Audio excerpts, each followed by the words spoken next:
ಸಿಆರ್ಜಿ news, ನಮ್ಮ ನಡೆ ಸತ್ಯದ ಕಡೆ. ರಾಜ್ಯದ ನೂತನ ಮುಖ್ಯಮಂತ್ರಿಗಳಾಗಿ ಡಿಕೆ ಶಿವಕುಮಾರ್ ರವರು ಹಾಗೂ ಉಪಮುಖ್ಯಮಂತ್ರಿಗಳಾಗಿ ಜಿ ಪರಮೇಶ್ವರ್ ರವರು ಅಧಿಕಾರ ಸ್ವೀಕರಿಸಿದ ಹಿನ್ನೆಲೆಯಲ್ಲಿ ಇಂದು ಸ್ನೇಹಜೀವಿ ಎಚ್ಪಿ ಮಂಜುನಾಥ್, ಸ್ನೇಹಜೀವಿ ಬಳಗ ಹಾಗೂ ರಾಜು ಶಿವರಾಜೇಗೌಡರ ಬಳಗ ಮತ್ತು ಕಾಂಗ್ರೆಸ್ ಕಾರ್ಯಕರ್ತರಿಂದ ಗದ್ದಿಗೆ ಶ್ರೀ ಕೆಂಡಗಣ್ಣೇಶ್ವರ ಸ್ವಾಮಿ ಸನ್ನಿಧಾನದಲ್ಲಿ ಸಾರ್ವಜನಿಕರಿಗೆ 20,000 ಲಾಡು ಹಂಚಿ ಪಟಾಕಿ ಸಿಡಿಸಿ ಜಯ ಘೋಷಣೆ ಕೂಗಿದರು.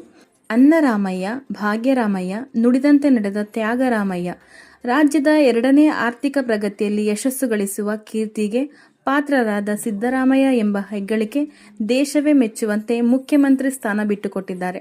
ನೂತನ ಮುಖ್ಯಮಂತ್ರಿಗಳಾದ ಡಿಕೆ ಶಿವಕುಮಾರ್ ಅವರು ರಾಜ್ಯದ ಅಭಿವೃದ್ಧಿ ಬಗ್ಗೆ ಹೆಚ್ಚು ಹೊತ್ತು ಕೊಡುತ್ತಾರೆ ಹಾಗೂ 5 ಗ್ಯಾರಂಟಿಗಳನ್ನು ಮತ್ತಷ್ಟು ಬಲಿಷ್ಠಗೊಳಿಸುವ ನಿಟ್ಟಿನೊಂದಿಗೆ ವಿದ್ಯಾರ್ಥಿಗಳಿಗೆ ಬಸ್ ಪಾಸ್, ನಿರುದ್ಯೋಗಿಗಳಿಗೆ ಉದ್ಯೋಗ ಕಲ್ಪಿಸುವ ಸಂಕಲ್ಪ ಹೊಂದಿದ್ದಾರೆ ಎಂದರು. ರಾಜು ಶಿವರಾಜಗೌಡರು, ಡಿಕೆ ಕುನ್ನೇಗೌಡರು, ಅಕ್ಸರ್ ಪಾಷರವರು ಮುಖ್ಯಮಂತ್ರಿ ಡಿಕೆ ಶಿವಕುಮಾರ್ ಹಾಗೂ ಉಪಮುಖ್ಯಮಂತ್ರಿ ಜಿ ಪರಮೇಶ್ವರ್ ರವರಿಗೆ ಶುಭ ಕೋರಿದರು. ವೇದಿಕೆಯಲ್ಲಿ ವಸಂತ್ ಕುಮಾರ್, ಶಾಮಿಯಾನ ಮಹದೇವ, ಗ್ರಾಮ ಪಂಚಾಯಿತಿ ಮಾಜಿ ಸದಸ್ಯರಾದ ಪ್ರಕಾಶ್, ಸಿಂಗರಮರನಹಳ್ಳಿ ಗ್ರಾಮ ಪಂಚಾಯಿತಿ ಉಪಾಧ್ಯಕ್ಷರಾದ ಈಶ್ವರ್ ಗೌಡ, ಶಿವಪ್ಪ, ವೆಂಕಟೇಶ, ರತ್ನಪುರಿ ಡೇವಿಡ್, ಮುರಿಲಿಂಗನಾಯಕ ಹಾಗೂ ನೂರಾರು ಕಾರ್ಯಕರ್ತ ಅಭಿಮಾನಿಗಳು ಭಾಗವಹಿಸಿದರು.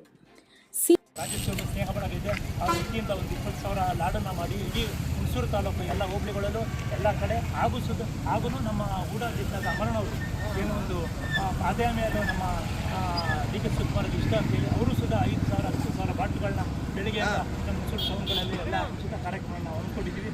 ಈ ಸಿಹಿ ಸುದ್ದಿ ಮುಂದಿನ ದಿನಗಳಲ್ಲಿ ಸಿಹಿಯಾಗಿ ಇರಲಿ. ಕರ್ನಾಟಕಕ್ಕೆ ನಮ್ಮ ಎಲ್ಲ ರೈತರಿಗೆ, ಎಲ್ಲ ನಮ್ಮ ಕಾಂಗ್ರೆಸ್ ಕಾರ್ಯಕರ್ತರಿಗೆ, ಎಲ್ಲ ರೈತರಿಗೆ ಸಿಹಿ ಸುದ್ದಿ ಇರುತ್ತೆ ಅಂತೇಳಿ ಈ ಸ್ವೀಟಿನ ಮುಖಾಂತರ ನಾವು ಈ ಒಂದು ಗದ್ಗೆ ಭಾಗದ ಕೆಂಗಣ್ಣೇಶ್ವರ ಪೂಜೆ ಮಾಡಿ